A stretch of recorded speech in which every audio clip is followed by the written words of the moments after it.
Alright, so in a pre-show match, we have Jushin Liga and Rey Mysterio versus Edge and Christian, which went for 80 rated, which was awesome. Edge up. Who got the win? Edge and Christian obviously got the win because it's a pre-show match anyway. 80 rated, class. Goldust and Vampiro. Goldust defeated Vampiro in a 62 rated match on the pre-show.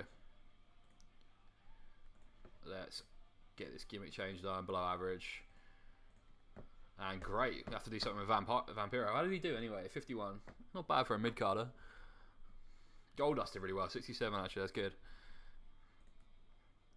Alright, so the opening segment of SmackDown. Vince opens up the show in the ring with a table and chairs and announces to the live audience and the people all around the world that they're going to get to witness WCW's greatest homemade creation, Bill Goldberg, sign an exclusive WWF contract. Now Goldberg makes his classic entrance, enters the ring, stands by the table eyeing up Vince. Vince promises Bill that he will make him a bigger star than he could ever have been with WCW. And after some hesitation, Goldberg signs the contract and pushes it towards Vince. Vince smiles at him and tells the whole world Bill Goldberg is now his bitch. Goldberg slowly gets up, pushes the table away, and stands toe-to-toe with Vince, who wets his trousers. Goldberg chuckles and walks towards the ropes, only to turn around and spear Vince right out of his shoes and then deliver the jackhammer through the table. 87 rated. Decent.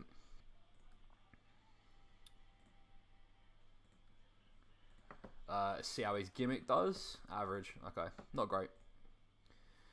We then had a match between Eddie and Kurt Hennig, which went for 70.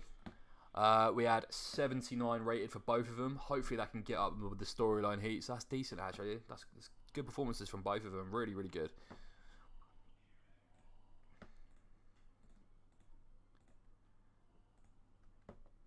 We then had a segment between Chyna and Trish, where Trish finds Chyna finds Trish in the women's locker room and congratulates her on last week's win and looks forward to their match at Judgment Day and wishes her luck.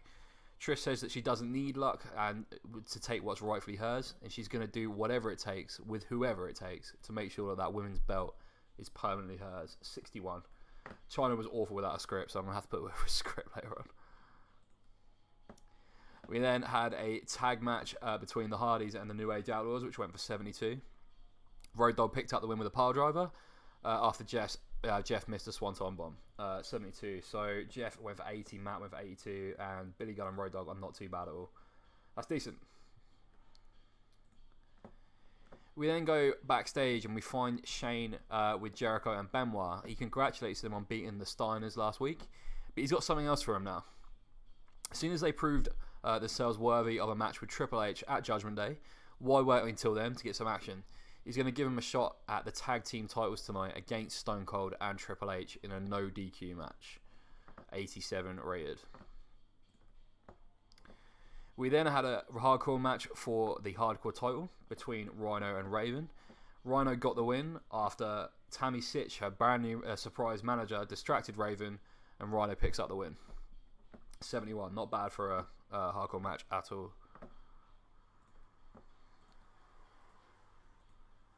Tammy's gimmick's not bad either, that's pretty good. We then go backstage again, and Undertaker and Kane are waiting in the parking lot with chains and knuckle dusters, and they're just waiting for the NWO to arrive. But Hogan has made the mistake of travelling on his own, in his own limo. They put the beating up on Hogan, with Kane chokeslamming Hulk onto the bonnet of his own car. Undertaker steps over Hogan as on his way out and leaves him curled up on the floor. 85 rate, decent. We then have Ric Flair in the ring, and he's absolutely irate. He talks about how Shawn Michaels just might be the greatest of all time in this wrestling business. He doesn't need Kurt Angle to tell him that. But what Angle does not realise is that the Nature Boy is this business, and no amount of gold medals, drinking milk and cookies, and kissing Vince McMahon's ass will ever change that. A 94 rated, he's still got it. Oh, God, I love Ric Flair. We then had a match between Kevin Nash and Taker. Taker eventually got the win with a tombstone after interference from Scott Hall and Kane with numerous shenanigans. A wild brawl ensues where half the locker room hit the ring to split them up. 82 rated. Kevin Nash did alright actually. 80 and Taker at 89. Not bad at all. Not bad at all. We then see Mick Foley enter Linda McMahon's office where she greets her old friend with a hug. And before the office door closes, we hear Mick say that he has an itch that he needs scratching. 84 rated.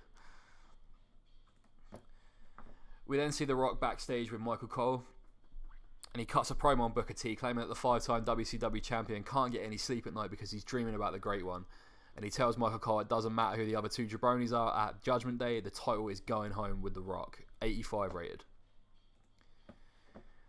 We then see HBK finding Kurt Angle in the locker room, and he tells him that he needs to show some respect to Ric Flair. If it wasn't for Ric Flair, he wouldn't even be here. And if he doesn't show him the respect he deserves, he's going to kick it out of him. Angle tells HBK that he shouldn't lower himself by defending a delusional old man that hasn't been relevant in 15 years. He tells him he better get his grandpa and head to the ring because he got someone else who feels the same way. 82 rated. We then have a tag team match between Shawn Michaels and Ric Flair and Kurt Angle and the Big Show, which went for 82. Big Show 64, of course he tanked it. Why wouldn't he?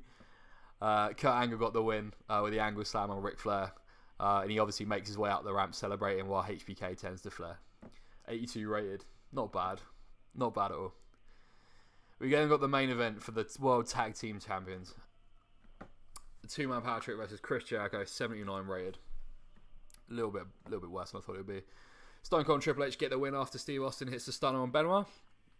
They continue to beat the two Canadians down with chairs after the bell rings, but Triple H hesitates to share a beer with Austin after. Stone Cold and Triple H lock eyes whilst down the Steve Weisers as the show goes off the air. 79 rated. Not brilliant, but it's alright. 83 rated. I'm happy with that. It's good.